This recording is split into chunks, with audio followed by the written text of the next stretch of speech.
Well, joining me now from San Antonio, Texas, is John Delaney. He was an 11-year-old altar boy when a priest attacked him in Philadelphia. John, good to have you here on the Newsmakers. As one of the thousands of victims and survivors of clerical abuse, when you heard what they had to say at the Vatican summit, when you heard the Pope and you saw the Pope, were you encouraged that finally they're going to take this seriously now? Absolutely not. We've heard this before from Pope Francis. It's nothing but words. There has been no concrete action to put an end to this abuse. This papal summit, to me, was just smoke and mirror show. Nothing of substance came out of it. Nothing. I can't say that I'm encouraged by anything that happened in the past week at the Vatican. I'm just not. What can they do to make you take them seriously? They can turn over every priest, every cardinal, and every bishop that has either abused or covered up the abuse to law enforcement. They can aggressively press charges, rid the church of these men, and start over fresh and make sure that this never happens again. They need to stop policing themselves and start letting outside law enforcement, and whether it be state or government, whatever it may be, to step in and stop this problem so that we won't have any more people like me who are victims of this abuse. There's got to be an end to it. And over the past week, I've heard nothing but words. I've not seen anything of substance. They didn't mention zero tolerance. He didn't step up and say he's going to stop these people. As a matter of fact, their idea is to let the bishops police themselves. And to be honest with you, that's why we're at where we are right now, because they police themselves. It's time for things to change. Pope Francis did nothing this past week to show me that. Mm-hmm. Why do you think they're so incapable of policing themselves if they decide to take a concerted effort to clean house? Because you can't let criminals police themselves. It doesn't work good. I mean, you know, if you got guys committing crimes and there's people that are covering it up, you know, nothing's ever going to get done. You can't have criminals police themselves, and that's what these men are. They are criminals. They abuse children, and they cover it up and hide it from outside law enforcement. They're doing that because they know it's a criminal act. So, you know, for me, honestly, the only resolution to this problem is statute of limitation reform, strip the church of its sovereign immunity and its tax-exempt status, and make them accountable. That's the only thing that's going to change this problem. John, the Pope said we are dealing with abominable crimes that must be erased from the face of the earth. You don't believe he's doing what it takes to erase this from the face of the earth. If you had an audience with Pope Francis right now, what would you tell him? I would tell him the same thing I just told you. You need to turn over every priest, cardinal, and bishop that has either abused or covered up the abuse. You need to eradicate these men out of your church and start over fresh. Come up with some different ideas and a different way to handle this, because you're not doing it right. If they were, I wouldn't be sitting here today talking to you about this, and me and hundreds of other boys from my neighborhood would have never been abused had they been doing the right thing. John Delaney, thanks so much for joining us here on the Newsmakers. Let's open up the discussion now with Father Robert Gahl, who's in Rome. He's an associate professor at the Pontifical University of the Holy Cross. And joining us from Philadelphia is Mike McDonnell. He's a director at SNAP, a support network for survivors of abuse by priests. Gentlemen, thanks for joining us on the Newsmakers.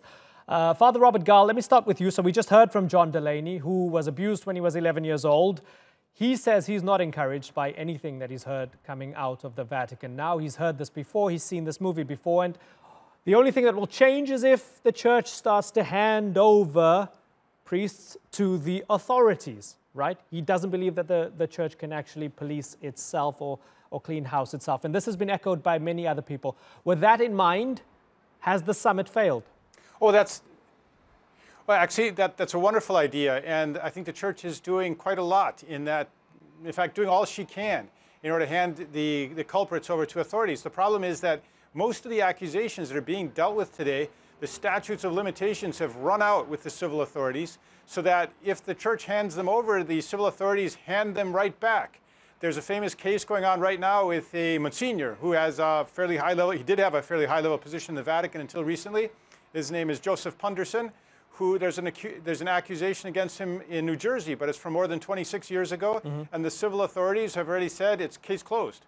Yeah, statute of limitations aside, I guess at the heart of it all, people feel as if fundamentally nothing is going to change. We just have Big words from the Pope, big words from German Cardinal Reinhard Marx, from Sister Veronica Openibo. A lot of moralizing, saying this is a terrible, terrible, terrible thing, but no real concrete measures to ensure that things such as Theodore McCarrick, the now defrocked former cardinal, being given a job and promotion upon promotion, even though people were talking about his abuse for years, no sure knowledge that this won't happen again. Is that fair?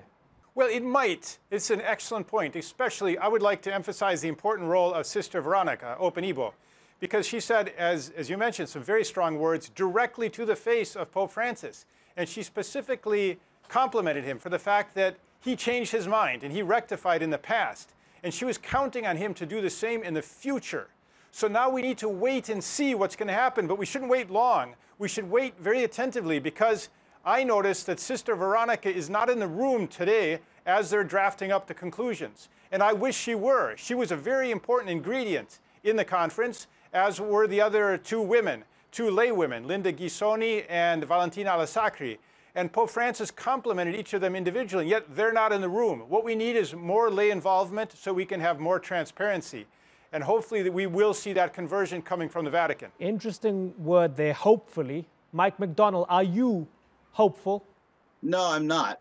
We've seen very uneven responses coming out of the Vatican. And let's take a walk back even to when the Pope visited Chile and had some condemnation words to say towards survivors, only to retract those words a few weeks afterwards. The uneven responses, it seems as though when Pope Francis speaks, in 2 or 3 days, the statement is retracted or revised to fit their narrative. I'm not hopeful because, again, these are words, and it's acta non verba, action, not words. Okay, but Mike, the words have been said right now. So they're saying we turned a blind eye to suffering of victims over decades. We were wrong. We covered up abuses. We let terrible priests, terrible people get away with horrible things. But we want to change. Are you willing to give them the time to show you that they're actually going to change? Only if they're going to take action towards sitting prelates, meaning archbishops, auxiliary bishops, and cardinals. We must remember that those individuals that hold those positions today were at one point in time in administrative positions in dioceses across the globe. So they had ranking positions, they had knowledge of transfers, they had knowledge of abuse cases, and they themselves failed to own up to it and to blow a whistle. Robert Gahl? I think that's an excellent point that Michael just made, that regarding those prelates who have been found responsible for the cover-up, or that we have indications that they are responsible. The U.S. bishops back in November were ready to vote on some propositions that would have established a lay-composed board that would receive these exact enunciations and then present them to the Vatican for judgment.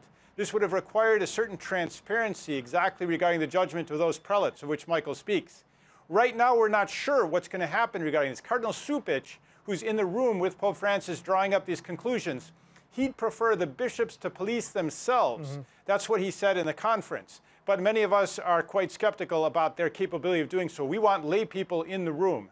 Yeah, so Mike McDonnell, the Pope wants change within, and he wants those individual dioceses or sort of clusters of churches in specific places to clean house and take care of themselves and to weed out their rotten apples or whatever and, you know, present them, turn them over to authorities and so on, rather than an edict from the Vatican, rather than an edict from Rome. Is that the wrong way to go about it? It is. You're inviting an arsonist to investigate a fire.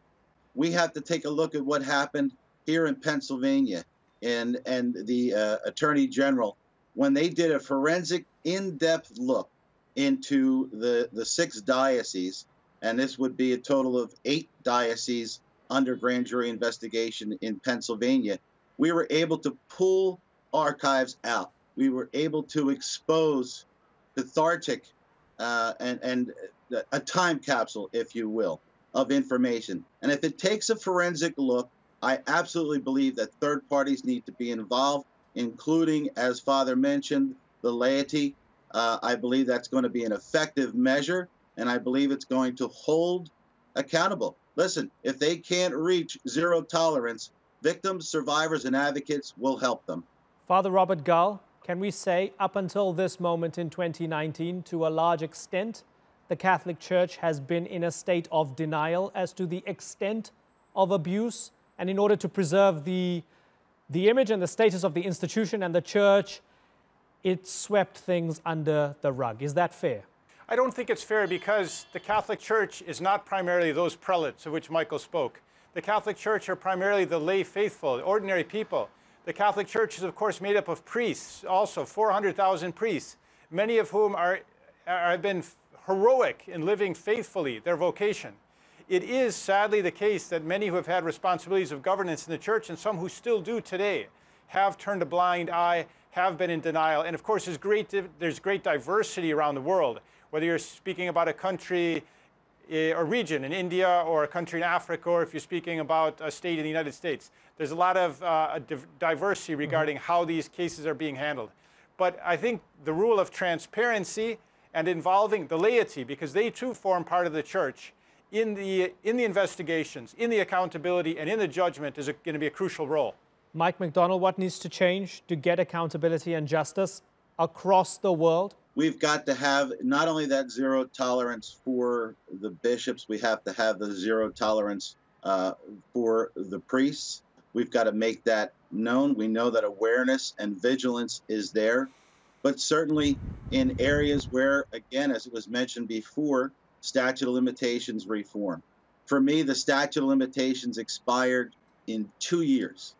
Ask a 13-year-old what a statute of limitation even is. I didn't discuss this until I turned age 35, and that's early on the curve. Most cases aren't discussed until after the age of 50. I believe a window of justice needs to be open so that survivors have their opportunity and a day in court to expose their predator and the institutions who enabled them. And Mike, just some housekeeping. It's a slight diversion here, but a lot of our viewers, as they watch this segment, as they see your name strap come up, they'll Google you, right? And they'll find that you stole $100,000 from the Church connected to your abuse, in revenge for your abuse. Tell me about that. Correct. So in the process of recovery, which is recovery from my drug of choice, which was alcohol, I never dealt properly with my fears, my angers, and my resentments. And when I learned that I could not actually file any type of claim in civil court, the toys in the attic came to play. The Archdiocese accepted invoices, and that's how I got myself jammed up. But here the point is with that, I was held accountable. I was held responsible. I'm a better man for that today. I was able to clear away the wreckage of my past. Can we say that about the Catholic Church? When a predator gets caught within the Catholic Church in the 1970s, in the 1980s, and even the 1990s, they awarded him and sentenced him to another parish. Yeah, that's fascinating. It's really fascinating. Father Robert Gahl, what is the Catholic Church? Unfortunate. Yeah, Yes. go ahead. I mean, what's the Church ahead, doing to help repair those people's lives that were wrecked by abuse over the years? Well, this I thought was one of the more positive features of this summit in the Vatican, was the emphasis to a great deal was on the survivors. And I think this really raised the awareness of the leadership in the Church of the need to deal with the individual people, not as statistics, not formally, not just legally, certainly not just to find a way of protecting the financial interests of the Church, but really caring for them as human beings, caring for their souls, and feeling a sense of deep sorrow for what happened to them in the past, because the Church should be holy and nothing like this should ever happen again. And Pope Francis, I think, is giving a strong example of that most of the time. I mean, it's true, as Michael said, there have been moments when he's actually offended some of the survivors, but then he's rectified those comments. And I think he's really shown that he's filled with a spirit of prayer and with the Holy Spirit. So my hope is that every one of the survivors will be taken care of as a human being, so that, as the conference has said, when someone presents a denunciation, They're then kept informed about what's happening with that denunciation. And they're informed when a trial occurs. And they're informed about the verdict and about the sentence. That's one of the crucial things to repair the damage that was done to the victims. Okay. And Mike, very finally, so a final communique coming out now. And then American bishops are expected to meet in June. What do you expect to come out of that, Mike? Well, let's hope they accomplish what they were supposed to accomplish back in the fall. And that was to really start taking a look, maybe revise the Dallas Charter of 2002 and set down some true concrete steps that they are going to support victims and survivors and protect the Catholic faith community and the general public to assure that this never happens again. Okay. Mike McDonnell and Father Robert Gahl, and earlier John Delaney. It's been great having you on the Newsmakers. Thank you very much for joining us.